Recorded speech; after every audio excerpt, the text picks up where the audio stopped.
Du lytter til Christiansborg Lokalradio 179,0 Lone Hertz på MF-båndet. Og her på tredjepladsen var det Villy Søvndal, der mistede 7 mandater, men stadig hitter med The Ice is Melting at the Exit Polls. Andenpladsen går til De Radikale, der springer 8 mandater frem og ender på 17, så der er god grund til at synge med på Go Vestager. Og ny på førstepladsen er naturligvis Socialdemokraterne. Det eneste parti, der kan miste et mandat og få det til at ligne en sejr. Så her er deres nyeste hit, der selvfølgelig bare hedder Helle. Nu kan du endelig få lov. Du kan sige, at den er hjemme. Du bliver statsminister nu på trods af BT's fantasier. Men der er en ting, som du ikke lige må glemme. Det var ikke dig, der vandt. Det var de 3 andre piger. Johanne, Villy og Margrethe, de står klar.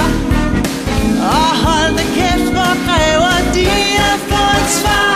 De siger Helle, Helle, du vandt med vores stemme. Det er os, der sætter dig op på din tron. Helle, Helle, det nytter ikke at glemme.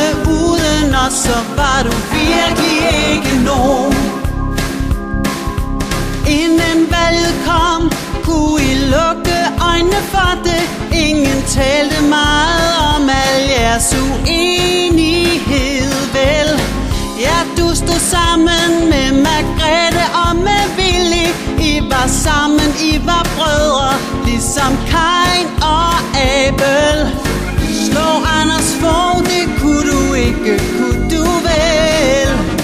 Og ham Lars Løkke slog vel egentlig med sig selv. Vi siger Helle, Helle, du kan kalde dig for vinder, men det ændrer ikke på din situation.